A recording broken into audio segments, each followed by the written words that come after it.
आज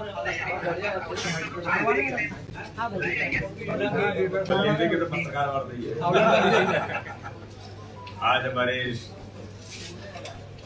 पत्रकार वार्ता में हमारे प्रदेश के मीडिया प्रभारी लोकेंद्र जी, विदेश मंत्री राहुल गांधी जी, हमारे आदरणीय नेहा जी, उपस्थित हमारे सभी प्रवक्तागण, सभी पत्रकार का मैं बहुत स्वागत करता हूँ, बहुत बहुत अभिनंदन करता हूँ। आज विशेष तौर पर आप सभी पत्रकार मित्रों के समक्ष भारतीय जनता पार्टी के हमारे प्रदेश के मुख्यमंत्री माननीय शिवराज सिंह चौहान जी का कल 5 तारीख को जन्मदिन रहता है और जन्मदिन के तौर पर हम सब लोग जानते हैं कि अपने कार्यकर्ताओं का जो श्रद्धा का भाव प्रदेश के अंदर हर इकाई में कार्यकर्ता किसी न किसी रूप में मनाते हैं। माननीय शिवराज सिंह चौहान के जन्मदिन के अवसर पर उनके व्यक्तित्व कर्तृत्व के लिए कार्यकर्ता सदा कार्यकर्ताओं के लिए एक अनुकरणीय उनका व्यक्तित्व किस प्रकार से वो भूमिका निभाते आ रहे हैं तो वो रहा है। उसके निमित्त कल उनका जो जन्मदिन है तो भारतीय जनता पार्टी मध्य प्रदेश के हम सब लोगों ने मिलकर के तय किया है कि उनके जन्मदिन के अवसर पर जिस प्रकार से भारत के हमारे लोकप्रिय प्रधानमंत्री माननीय नरेंद्र मोदी जी या माननीय राष्ट्रीय अध्यक्ष जेपी नड्डा जी हमारे जिस भूमिका में और जन्मदिन के अवसर पर जो उनकी इच्छा के अनुरूप हमेशा से उन्होंने इस बात का उल्लेख किया है कि सेवा और समर्पण के साथ हम अपने जन्मदिन को मनाएं तो सेवा और समर्पण के साथ पर्यावरण के संरक्षण और संवर्धन की दृष्टि से जो आग्रह उनका हमेशा रहा है इसी के अनुरूप माननीय मुख्यमंत्री जी की भी इच्छा है और भारतीय जनता पार्टी मध्य प्रदेश ने सभी कार्यकर्ताओं से अपील की है कि माननीय मुख्यमंत्री जी का जन्मदिन एक उसी अनुरूप सेवा और समर्पण के साथ पर्यावरण के संरक्षण और संवर्धन को दृष्टि में रखते हुए हम उनके जन्मदिन को पूरे मध्य प्रदेश के सभी कार्यकर्ता उत्साह के साथ मनाएंगे। हम सब लोग जानते हैं कि हमारे लोकप्रिय मुख्यमंत्री माननीय शिवराज सिंह चौहान ने पर्यावरण के संरक्षण और संवर्धन के लिए जो संकल्प लिया कि 1 वृक्ष प्रतिदिन लगाना, ये भारत के इतिहास में मुझे ऐसा लगता है कोई मुख्यमंत्री जनप्रतिनिधि जो इतना व्यस्त रहने के बावजूद भी चाहे वो विदेश के अंदर रहे हों या देश के अंदर रहे हों कहीं भी हो लेकिन प्रतिदिन 1 वृक्ष लगाने का संकल्प उनका अनवरत जारी है। इसलिए हमारे कार्यकर्ताओं के लिए एक प्रेरणा है। तो उनके जन्मदिन के अवसर पर सभी कार्यकर्ताओं से भारतीय जनता पार्टी मध्य प्रदेश के सभी कार्यकर्ताओं से मैं भी आज अपील कर रहा हूं कि हम सब मिलकर के कम से कम 1 वृक्ष अपने स्थान पर जरूर लगाएं। माननीय मुख्यमंत्री जी का जन्मदिन हम उस रूप में मनाएं कि पर्यावरण के संवर्धन और संरक्षण का उन्होंने जो संकल्प लिया है उसको और ताकत देने के लिए उनके जन्मदिन के अवसर पर सभी कार्यकर्ता 1 वृक्ष भी लगाएं। कहीं वृक्षारोपण का अभियान लेते हैं वो कार्यकर्ता लें और सेवा और समर्पण का जो हमारा अभियान है जो माननीय प्रधानमंत्री जी और माननीय राष्ट्रीय अध्यक्ष जी का हमेशा इस बात को लेकर के उन्होंने एक संकेत और संदेश पूरे देश के अंदर जो दिया है उस दिशा में भी चाहे वो अस्पतालों के अंदर फल वितरण के स्वच्छता के अभियान होंगे, कन्या पूजन के हम कार्यक्रम कर सकते हैं और जन कल्याण की योजनाओं में जो माननीय प्रधानमंत्री माननीय मुख्यमंत्री की गरीब कल्याण की योजनाओं में लाभान्वित लोगों के प्रति उनको लाभ दिलाने के लिए अलग अलग प्रकार से हम कोई अभियान ले सकते हैं। तो इस प्रकार से सेवा और संकल्प के साथ पर्यावरण के संरक्षण संवर्धन के लिए सभी कार्यकर्ता मिलकर के माननीय मुख्यमंत्री के जन्मदिन को हम उत्साह के साथ कल 5 तारीख को आने वाला जो दिन है हम सभी कार्यकर्ता मध्य प्रदेश को मनाएंगे। साथ में एक बात का मैं और विशेष उल्लेख करना चाहता हूँ, माननीय मुख्यमंत्री जी ने भी इसकी भावनाओं को व्यक्त किया है कि उनके जन्मदिन के अवसर पर किसी प्रकार के होर्डिंग पोस्टर एक जो प्रचलन राजनीति में चलता है उन्होंने अनुरोध किया है और मुझे लगता है कि सभी कार्यकर्ताओं से इस आग्रह के साथ इस प्रकार की कोई होर्डिंग पोस्टर न लगे और सेवा और समर्पण के साथ पर्यावरण की दृष्टि से 1 पौधा लगाकर हम माननीय मुख्यमंत्री का जन्मदिन मनाएं। ये विशेष तौर पर मुझे आप सब पत्रकार मित्रों के समक्ष भारतीय जनता पार्टी का जो आह्वान है मैंने आपके सामने रखा है। एक बात का और मैं उल्लेख करना चाहता हूं कि देश के अंदर जिस प्रकार से रूस और यूक्रेन का जो युद्ध के दौरान यूक्रेन के अंदर अपने देश के और मध्य प्रदेश के छात्र भी बड़ी संख्या में जो पढ़ने के लिए छात्र वहां पर गए थे, इस युद्ध में कहीं न कहीं छात्र भी जो प्रभावित हुए हैं। लेकिन आज मैं सभी पत्रकार मित्रों को गर्व के साथ कहता हूं कि भारत के लोकप्रिय प्रधानमंत्री जी की सक्रियता और सजगता और किस प्रकार से इस संकट में से अपने छात्रों को बाहर निकालना एक बखूबी हमारे प्रधानमंत्री जी के विल पावर के कारण, चाहे वो यूक्रेन से 4 देशों के बॉर्डर खोल करके अपने 4 कैबिनेट के मंत्रियों को वहां लगा करके प्रत्यक्ष लोग पहुंचे और उन छात्रों को सुरक्षित अपने देश वापस लाना, एक जो बड़ा अभियान माननीय प्रधानमंत्री ने लिया है। मैं आपके माध्यम से हमारे लोकप्रिय प्रधानमंत्री माननीय नरेंद्र मोदी जी का बहुत बहुत हृदय से अभिनंदन और स्वागत करना चाहता हूं, धन्यवाद देना चाहता हूं कि मध्य प्रदेश के 452 नागरिक और छात्रों में से आज तक हमारे राहुल कोठारी जी उस अभियान के ऑपरेशन गंगा अभियान चलाए। पूरे देश के अंदर अलग अलग राज्यों में इसका काम भी हमारे कार्यकर्ता इसको संभाल रहे हैं। राहुल कोठारी जी हमारे प्रदेश के मंत्री वो इस काम को मॉनिटरिंग इसका लगातार कर रहे हैं। 452 छात्रों में से आज दोपहर 12 बजे तक 304 नागरिक सकुशल अपने मध्य प्रदेश लौट करके आए हैं। 120 से अधिक छात्रों को सीमावर्ती देशों में होने की उनसे कॉन्टेक्ट हो रहा है। जैसे मेरा कल ही चंदला का हमारा एक छात्र जैसे मुझे मैसेज आया, मैंने वीडियो कॉल पर बात की तो उसने कहा कि मैं बॉर्डर पर पहुंच गया हूं, थोड़ा देरी लग रही है लेकिन धीरे धीरे लोगों को यहां से निकाल रहे हैं। मेरी कटनी की छात्रा थी बहन सुनिधि सिंह, जब मुझे जानकारी आई और तत्काल मैंने विदेश राज्य मंत्री पी मुरलीधरन जी को जब मैसेज कन्वे किया, तत्काल वो कॉन्टेक्ट में आई और वो सकुशल दिल्ली आकर के कटनी का मैं मिला था, कटनी के अंदर भी वो अपने घर वापस आ गई। उन्होंने परिवार ने माननीय प्रधानमंत्री को, हमारी सरकार को बहुत हृदय से धन्यवाद दिया। और एक बात का मैं विशेष उल्लेख करना चाहता हूं, जो 5 छात्रों से संपर्क नहीं हो पा रहा था उनमें से 2 छात्रों से संपर्क हो गया है। 181 परिवारों द्वारा मतलब हमने प्रयास किया है कि जो छात्र वापस आ गए उनसे मिलना और जो छात्र वहां पर हैं उनके परिवारों से संपर्क बनाकर उनको ये सांत्वना देने का काम करना कि आप बिल्कुल चिंता न करें, आपका बेटा बेटी या परिवार का कोई सदस्य वो सुरक्षित वापस आएगा। ये प्रयास हमारी सरकार कर रही है जिसके लोगों के मन में भय का वातावरण न बने, क्योंकि युद्ध है, अगर व्यक्ति वहां पर है तो इसके कारण से बड़ी चिंता होती है। तो अभी तक मध्य प्रदेश के अंदर 181 परिवारों में हमारे कार्यकर्ता, सांसद, विधायक, पदाधिकारी उन सब लोगों ने मिलकर के उनसे संपर्क किया है। तो ये भी एक बड़ा अभियान मध्य प्रदेश के हमारे कार्यकर्ताओं ने किया है, जिनमें से मध्य प्रदेश के निवासी भी हैं और कुछ लोगों ने, तो मुझे लगता है कि हमारा जो कॉल सेंटर हमने जारी किया है उस पर अन्य राज्यों के लोगों ने भी हमको संपर्क करने का प्रयास किया।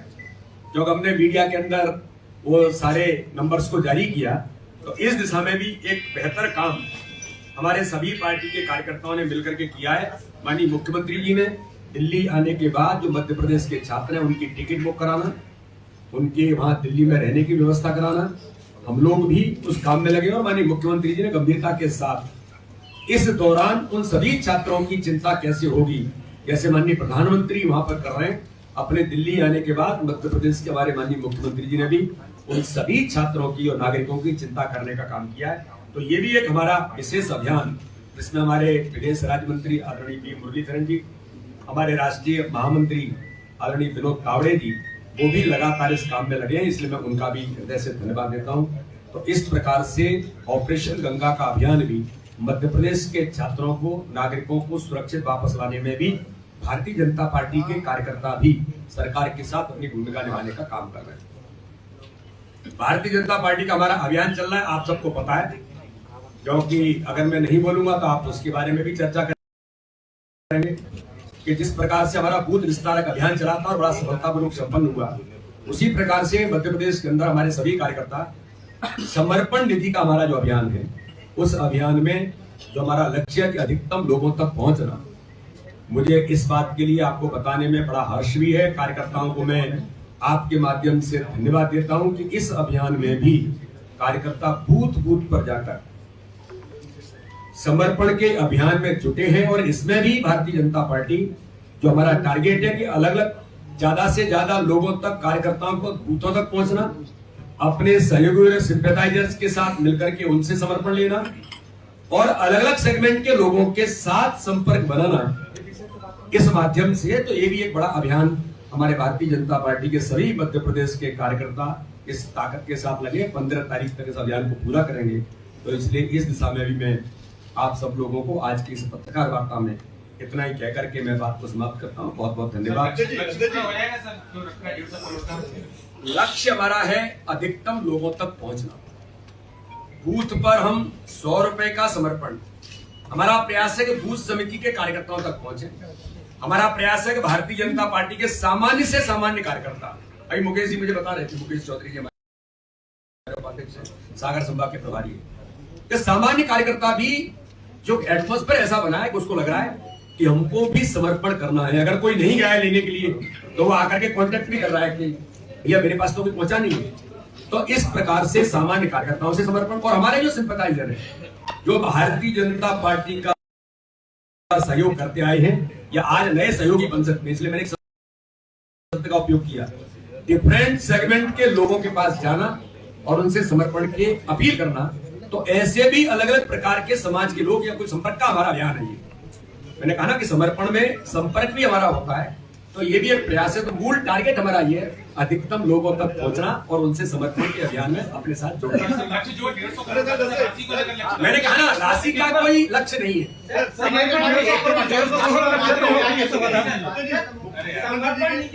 बर्थडे पे आप जन्मदिन पे वृक्षारोपण कर रहे हैं, अच्छा है। पिछले साल भी प्रधानमंत्री नरेंद्र मोदी साहब के बर्थडे पे हर मंडल में नमोवन का वो किया था, नमोवन बनाने का। तो वो नमोवन कितने बनाए और कितने जीवित है? अरे भैया, नमो ओपन के बारे में तो आप प्रत्यक्ष कभी कहेंगे, हर मंडल में 1070 मंडल के अंदर नमो ओपन बने थे। मैं आपको बताना चाहता हूँ, अभी मैं गया था, सिद्धनाथ भगवान का मंदिर है पन्ना का, अगर कोई संपर्क यहाँ रखता होगा तो वो जानता होगा। अगस्त मुनि जी का आश्रम है, जहां पर भगवान राम वन गमन पथ का वो हिस्सा है। अभी हमने सरकार से, मैं जब बूथ विस्तारक योजना में वहां के बूथ पर गया था, वो ट्राइबल क्षेत्र है, वहां पर नमो उपवन बना था उस मंदिर के परिसर में। मुझे इस बात का गर्व हुआ कि इतने दूरस्थ क्षेत्र में, ट्राइबल क्षेत्र के अंदर उस स्थान पर नमो उपवन बना था। वहां मुझसे एक पौधा लगवाया था जब मैं बूथ विस्तारक योजना में गया था। वो नमो उपवन बेहतर तरीके से खड़ा है। अभी मैं फिर गया था वहां, 1 मिनट, और भोपाल के अंदर भी आप मंडलों में जाएंगे तो बिल्कुल मिलेंगे। आप बिल्कुल चिंता मत करिए, एक एक मंडल के अंदर नमो ओपन है। और नमो ओपन का व्यवस्थित प्लान ऐसा नहीं है कि भारतीय जनता पार्टी केवल कोई आंकड़ेबाजी के काम के लिए आपको लगता होगा। नमो ओपनों का लोगों ने बेहतर तरीके से प्रबंध करके उनकी चिंता करने का काम भी कर रहे हैं। एक दूसरा ऐसा मानना है कि वृक्षारोपण एक कंसेप्ट है, वृक्षारोपण एक भाव है, पर्यावरण के संवर्धन और संवर्धन के लिए, संरक्षण के लिए। ये लोगों के मन के अंदर भाव जागृत होना चाहिए। स्वच्छता का अभियान प्रधानमंत्री के आह्वान के कारण आज देश के अंदर हर आदमी के मन के अंदर स्वच्छता है। वृक्षारोपण माननीय प्रधानमंत्री जी के द्वारा या माननीय राष्ट्रीय अध्यक्ष जी के द्वारा या माननीय मुख्यमंत्री के द्वारा एक दिन पौधा लगाना मेरा अनुरोध है। मेरे भाइयों, कभी हम ये भी करें कि माननीय मुख्यमंत्री प्रतिदिन पौधा लगाते हैं, ये सामान्य घटना नहीं है। उल्लेख इस बात का होना चाहिए। अगर कहीं माना कि हमने 100 पौधे लगाए और 10 पौधे अगर वहां किसी कारण से, नेचुरल होता है ये, तो मैं ये नहीं कह सकता कि 100 लगाए तो 100 ही लगे रहे होंगे। पॉजिटिव माइंड अप्रोच में जो लगा है और जो बढ़ रहा है, हम तो उसको लेकर के आगे बढ़े। मुझे लगता है कहीं कुछ छूटा होगा तो वहां भी कुछ करने का प्रयास करेंगे। लेकिन ये एक बड़ा अभियान है। माननीय मुख्यमंत्री जी ने जो संकल्प को लेकर के वो लगातार प्रतिबद्ध होकर के आगे बढ़ रहे हैं, उसको ताकत देने का काम भारतीय जनता पार्टी के कार्यकर्ताओं को हमने आह्वान किया। पेड़ तो लगा नहीं, लेकिन बचाने का काम भी तो आसपास जंगल कट रहा है। मेरा ये कहना है कि कांग्रेस जीवन में एक कोई पॉजिटिव काम तो करे, एक पौधा लगाए और उस पौधे पर आपको बुला करके कहे कि हम एक पौधा लगा रहे हैं। अब हम भारतीय जनता पार्टी के लोगों से कहते हैं कि पौधों को बचाएं, तो हम उस पौधे को भी बचाने का काम करेंगे जिसको वो लगाएंगे। लगाएं तो सही, केवल बयानबाजी करने से देश, समाज, पर्यावरण संरक्षण, संवर्धन, ये नहीं होता है। सेवा के काम करें तो उनको दिक्कत है, वृक्षारोपण करें तो उनको दिक्कत है, लघु हम जाकर के समर्पण की बात करें तो उनको दिक्कत है, हम जाकर के भूत विस्तार योजना अपने संगठन को मजबूत करें तो उनको दिक्कत है। उनको तो केवल दिक्कत है, उनको तो केवल गांधी परिवार कुछ कह दे वही इस देश के अंदर सही है, इसके अलावा कुछ सही नहीं है इस देश के अंदर, जो धीरे धीरे कांग्रेस को समाप्त कर रही है। शर्मा जी, ये कांग्रेस 50 लाख नए सदस्य का दावा कर रही है। आप डिजिटलाइजेशन में 90% की बात तो करते हैं, लेकिन एक टेंटेटिव फिगर क्या है, कितने कार्यकर्ताओं को डिजिटलाइजेशन के बारे में तो देखिए 90% नहीं, हम तो आपको एक बूथ पर कितने लोग डिजिटल हुए हैं, रजनी जी यहाँ है नहीं जो इस काम को देख रहे, नहीं तो मैं तो आपको एक एक बूथ का आंकड़ा बता सकता हूँ। अभी आप 1 मिनट रुके तो जरा मैं आपको आज तक का आंकड़ा ही बता देता हूँ, आज तक का आंकड़ा बताता हूँ। आज जो मेरे पास अभी तक का फीडबैक है, 1 मिनट अभी सुनिए लीजिए।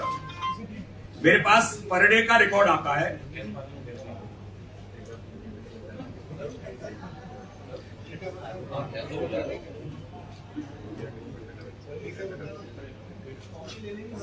नहीं मैं बताइए,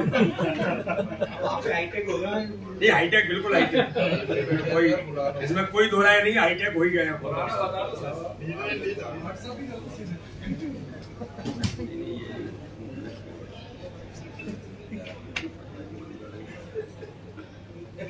अभी 90% से ऊपर डिजिटल बूथ हमारे हुए हैं, और उन बूथों का आंकड़ा भी, और जो 3 जो लोग हैं जिनके बारे में बूथ अध्यक्ष, महामंत्री और पीएलए, हम उनके प्रशिक्षण का अभियान भी हम तत्काल अभी शुरू कर रहे हैं। तो ये भी कभी आप देखेंगे तो इसके बारे में प्रेजेंटेशन, मुझे तो लगता है एक बार मीडिया के सामने भी हम प्रेजेंटेशन देंगे। लेकिन ये हमारा आंतरिक मामला है, इस आंतरिक मामले में हम अपने बूथों का डिजिटलाइजेशन और फिजिकल वेरिफिकेशन जो हुआ है वो तो हुआ ही है। कांग्रेस क्या कर रही है, क्या आंकड़े, मुझे लगता है इससे मुझे कोई बहुत लेना देना नहीं होना चाहिए। अपने संगठन को मजबूत करने का सबका काम है, उनको भी करना चाहिए, इसमें कोई गलत नहीं है।